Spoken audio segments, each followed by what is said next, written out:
a nossa análise.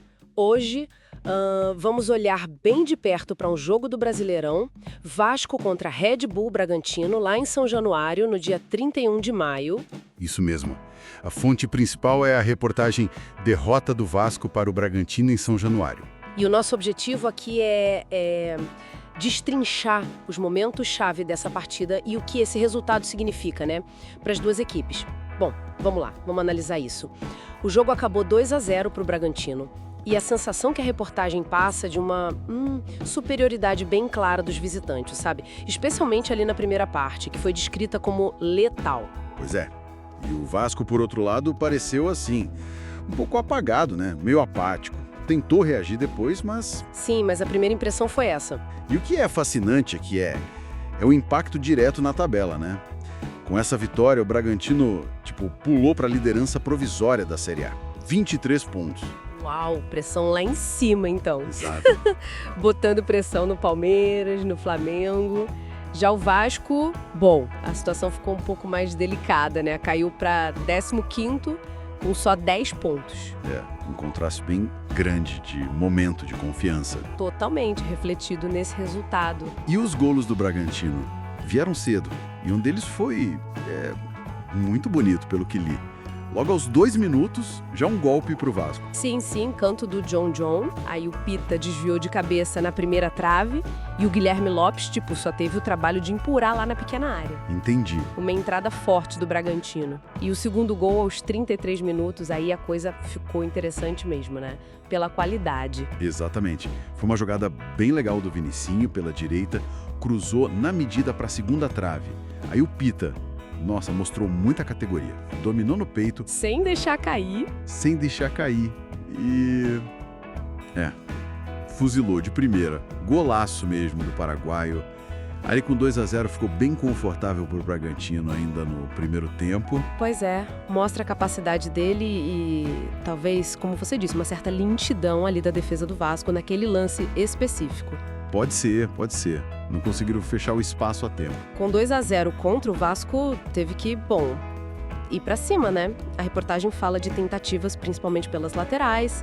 Teve uma do PH, o Paulo Henrique. Sim, lembro dessa. Avançou pela direita, cruzou. E quase saiu o gol do Ryan, né? Mas ele acabou desviando pro guarda-redes. Mas a sensação é que faltou algo mais consistente, não é? Pois é, essa é a questão pro Vasco no jogo. Teve outras chances, sim. Uma falta do Coutinho, que o guarda-redes defendeu bem. Cabeceamentos do Vegete, um pra fora, outro perto. Mas a análise da fonte aponta muito para essa ineficácia, sabe? E aquela sensação de apatia que você mencionou. Mesmo com mais posse de bola no segundo tempo. Exato. Mesmo tendo mais a bola depois do intervalo, o time pareceu lutar, sim, mas sem aquela clareza, aquela força para transformar o volume em perigo real de golo. Faltou, a faísca final. Entendo. E olhando para os destaques individuais, o Pita foi o cara do jogo pelo Bragantino, né? Gol e assistência. Sem dúvida. E o Vinicinho também muito ativo lá na frente. Pelo Vasco, o Vegete foi quem mais tentou lá na frente, né?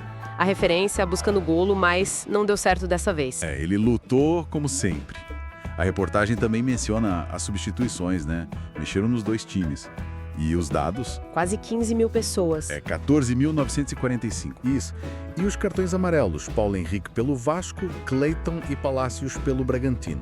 E a dinâmica do segundo tempo, então? O Vasco com mais bola pressionando. Sim, o Vasco adiantou as linhas, ficou mais no campo de ataque, como era de se esperar.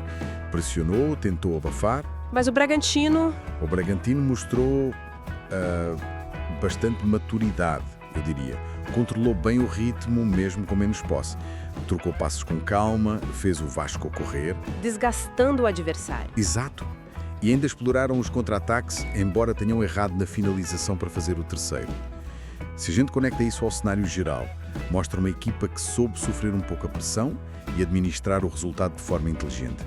Então, resumindo, o que tudo isso significa? Basicamente, vimos o Red Bull Bragantino se afirmar, né? Conquistando uma vitória importante fora, com autoridade, construída numa primeira parte muito boa. Muito eficaz. E para o Vasco foi uma noite frustrante, que mostrou de novo essa dificuldade em converter esforço, posse de bola, em golos, uma derrota em casa que com certeza aumenta a pressão. Precisamente, a conclusão é essa. Um Bragantino sólido, estratégico, ganhando força lá em cima da tabela, e um Vasco que, apesar de tentar, mostra problemas claros na hora de criar e finalizar. Fica numa zona perigosa e precisa urgentemente de respostas. É verdade. E para a gente pensar um pouco mais para fechar, para além do resultado em si, o que essa partida específica pode indicar sobre a capacidade de adaptação tática ou talvez a falta dela, a rigidez de cada equipe para o resto do campeonato? Como eles vão se sair em cenários diferentes que ainda vão aparecer, né?